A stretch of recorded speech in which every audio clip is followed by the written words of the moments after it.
Почитувани, оправдани се реакциите и незадоволството на уметничката и авторската јавност за самоволието со која Елизабета Канчевска-Милевска подели пари и во овогодинешната програма за култура. Оправдани се и сомнежите за незаконско постапување на Канчевска, која ставила подпис на програмата од две позиции – министерка во заминување и пратеничка. И сето ова ќе го преиспитаме. Им порачуваме на уметниците, авторите, писателите и режисерите дека ваквото неодговорно однесување кон културните работници и граѓаните ќе престане веднаш по основањето на новата влада.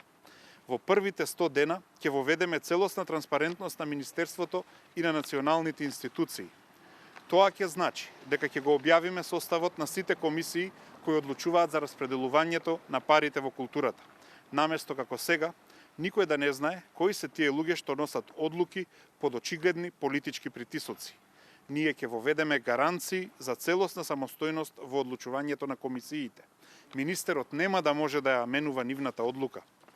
Сите одлуки на комисиите ќе бидат донесени врз јавно објавени критериуми. Не како сега, авторите на неодобрените проекти да не знаат зошто се одбиени, а авторите на одобрените проекти да не знаат колку пари им се одобрени и зошто на некого му се доделени милиони, а на некој друг средства кои што се понижувачки. Затоа сите одлуки ќе бидат и јавно објавени, заедно со парите и заедно со образложението на одлуките. Ние ќе го реформираме системот на финансирање на културата со објавување на повеќе повици за проекти во текот на годината. Ќе воведеме нови програмски линии за поддршка на проекти. Ќе го разграничиме проектното финансирање од тековното одржување. Уметниците, авторите, писателите, режисерите се меѓу мнозинството граѓани кои што гласаа за промени.